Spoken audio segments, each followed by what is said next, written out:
현장. 이웃 종교는 지금. 한 주간 종교계의 뜻깊은 현장들을 만나보는 시간이죠. 오늘 만나볼 현장은 불교 현장인데요.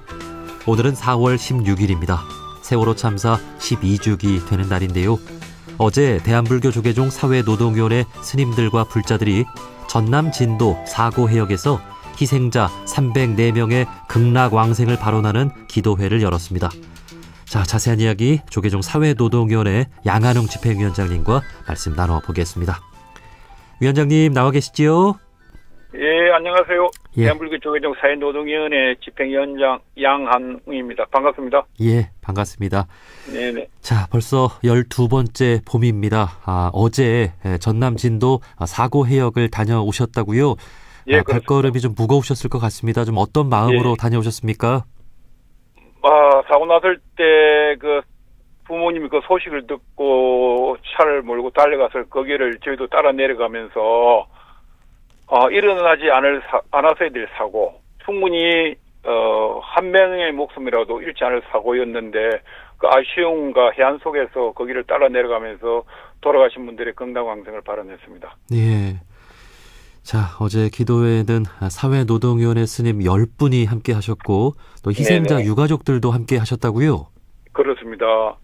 사회노동 스님들과 그리고 제가자 활동하시는 분들, 그리고 가족은 두 분이 함께 하셨는데요. 세월호 참사 당시 그 안에서 미처 자식을 찾지 못했던 소위 미수습자 가족 두 분이 2017년 사흘에서야 3년이 지나고 결이 인양되고 나서야 단원고 학생이었던 조은하 양, 허다윤 양을 유고를 수습했습니다. 그 두 분의 어머님이 함께 내려갔습니다. 네. 네, 예. 이제 조계종 사회노동위원회는 참사 초기부터 유가족들 곁을 지켜왔는데요.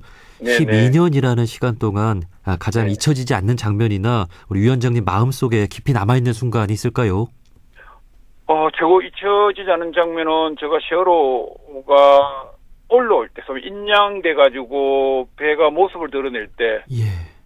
그거는 가슴 속에 뭉클함과 동시에 해안, 진작 올라서야 될 그 세월호가 정각하게 3년 가까이 돼서 올라오는 모습 보고 예. 잊을 수가 없습니다. 그 가족도 옆에 있던 가족들께서도 인양되는 모습 보면서 한없이 우시는 모습 보고 그 장면은 아마 평생에 마음속에 남을 것 같고요. 그리고 모든 국민들이 세월호 생각하면 우리 자식들, 우리 조카 그렇게 생각하시기 때문에 모든 국민들이 세월호 진실과 그리고 세월호의 참사에 두 번 다시 안 일어나게끔 하는 그 마음이 모아져 있을 때 몇 년 동안 항상 이건 잊지 못할 겁니다. 네. 네.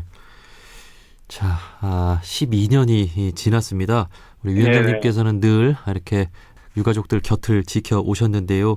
예, 그 예. 유가족분들의 마음이나 일상은 네. 좀 이렇게 회복이 됐을까요? 좀 어떻습니까? 정말 세월호 참사뿐만 아니라 그 이후에 참사가 계속 일어나고 있는데 제가 볼 때는 제가 모든 참사에 대부분 가족들과 같이 결합하고 있습니다. 그들과 같이. 예. 옆에서 지켜보면 쉽지 않습니다. 이분들이 제가 볼 때는 아마 평생 가셔도 그 마음의 정상적인 회복은 불가능하다고 보고 있고요. 오늘 같은 날 국민들이 같이 슬퍼하고 같이 두 번 다시 이런 세상에 오지 않는 그런 마음을 그렇게 모아줄 때 가족들은 조금씩 치유가 되지 않겠느냐 생각을 가지고 있습니다. 예. 우리 종교인들의 역할은 이런 참사로 슬픔을 겪는 분들을 위로하고 그 곁을 네, 지키는 그렇습니다. 일이라는 네. 생각이 드는데요. 네, 우리 종교가 단순히 사찰에서의 기도를 넘어서 이토록 뜨거운 현장으로 뛰어들어야 하는 이유는 무엇이라고 보십니까? 저는 그렇게 생각합니다. 불교뿐만 아니라 엄불교든 다 모든 종교가 각 모시는 대상도 계시고 부처님 하나님을 모시고 다 계시는데요. 절 사찰 안에서 목탁을 치고 기도하는 것도 필요하겠지만은 그러나 그 거리의 현장에서 부처님을 모시고 그 가족들의 슬픔과 같이 하고 그리고 사람의 죽음에 대해서 그들을 추모하고 건강왕생도 발언도 그리고 회사 측에 대해서도 각성을 촉구하는 것이 한쪽 면으로 아주 소중하고 필요하다 생각을 가지고 있기 때문에 현장으로 나가고 있습니다. 네, 정말 거리 곳곳에 있는 사람들, 이렇게 슬픔을 겪는 분들이 다 예수님이고 부처님인 거죠. 예. 네, 그렇습니다. 예. 자, 모두 세월호 참사. 소중한 소중한 목숨들이 우리가 얼마나 중요합니까? 그래서 목숨을 종교인들은 더 소중하게 하고 그들의 죽음에 대해서 더 많은 기도를 해야 될 것 같습니다. 예. 자, 세월호 참사가 이제 12년이 됐는데요. 그 이후에도 이태원 참사, 또 오송 지하차도 참사, 또 배터리 공장 화재 참사 등이 반복돼서 일어났습니다. 네네. 불교의 인과 보응의 관점에서 봤을 때 우리가 이 비극의 고리를 끊어내지 못하는 이유는 좀 어디에 있다고 보시는지요? 그러게요. 제가 세월호, 이태원, 오송, 아리셀, 제주항공, 얼마 전에 돌아가신 대전 안전공무 화재 사건까지 참사 현장을 아주 같이 가까이서 보고 있습니다. 예.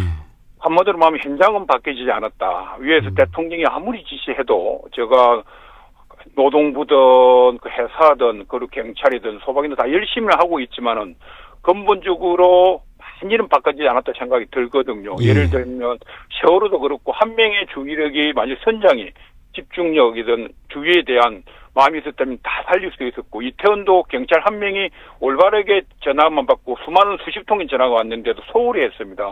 아리셀도 마찬가지고 제주항공도 둔덕에 대해서 10년 동안 비행기 개항 이후 그대로 놔줬어요. 그 둔덕에 받쳐서 비행기가 폭발을 하는데 아무도 잘못해도 인식을 안 하는 소위 말하는 주의력 집중, 안전에 대한 현명한 판단력이 충분한 훈련과 숙련이 안 돼 있다는 것이 한국 사회의 안전사고에 대한 근본적인 원인이라 생각이 듭니다. 네. 우리가 공사장 근처를 지나갈 때 그 안전제일이라고 이렇게 써 있는데 네, 그것 정도만 바뀌어졌습니다. 예. 표지판 정도 하나만. 네네. 하지만 우리 한 사람 한 사람의 의식은 이 생명 존중 의식은 아직도 많이 부족한 것 같습니다. 예. 거의 제가 볼 때는 좀 극단적으로 여전히 한국 사회는 죽음에 대해 안전에 대해서 너무나 마음이 집중되고 있지 않고 교육과 훈련이 덜 되어 있다 생각됩니다. 예. 자, 조계종 사회노동위원회가 꿈꾸는 단 한 명의 억울한 죽음도 없는 세상을 만들기 위해서 올 한 해 우리 위원장님과 사회노동위원회가 가장 집중하고 있는 활동이 있다면 좀 소개를 좀 해주시죠. 예, 올해 저는 요즘은 외국인 노동자, 이주 노동자 죽음이 급속하게 늘어나고 있습니다. 지난 올 2월 달부터 거의 일주일에 한 분씩 이주 노동자가 돌아가시고 있습니다. 산업 현장에서. 그래서 저는 그 죽음의 현장에 거의 빠짐없이 내려가고 있는데요. 정말 너무 참혹합니다. 사고 나는 것도 아주 원시적인 사고고 중요한 것은 그들의 죽음이 영안실도 못 차리고 소위 말하는 한국의 장례 풍습에 있는 염하는 것. 시신에 대한 존엄이 전혀 갖춰지지 않고 있습니다. 그냥 사고 현장 그대로의 모습, 심지어 그냥 비닐로 덮여져 있거나 헝겊에 대충 피가 흥건한 헝겊에 덮여 있는 그런 수준으로 그들은 안치실에 보관되어 있습니다. 정말 이 노동자 죽음에 대해서 그 사고에 대해서 제가 계속 결합하고 이 사회가 이 죽음에 대해서 관심을 가지게끔 계속 활동할 계획입니다. 예. 그 이재명 대통령도 지난해 취임하면서 이 자살 문제하고 그 노동자들의 이 사고 문제에 대해서 정말 그 각별히 챙기겠다는 그런 얘기를 했는데 이게 아무리 노력을 해도 이게 현장에서 일하는 사람들이 바뀌어야 되는 거겠죠, 의식이? 그렇죠. 난 이재명 대통령이 이 자리에서 혹시 들을 수 있는지 모르겠지만은 현장은 그대로니까 좀 더 강화된 정책, 강화된 그 공무원 사회를 바꾸기를 대통령께서 꼭 다시 지시해 주기를 강력히 희망하겠습니다. 네네. 예, 고맙습니다. 네. 자, 여기까지 말씀 듣겠습니다. 조계종 사회노동위원회 양한웅 집행위원장님과 말씀 나눠봤습니다. 어제 귀한 또 기도회 현장 다녀오시느라고 고생 많으셨습니다. 예, 감사합니다. 열심히 하겠습니다. 예, 고맙습니다.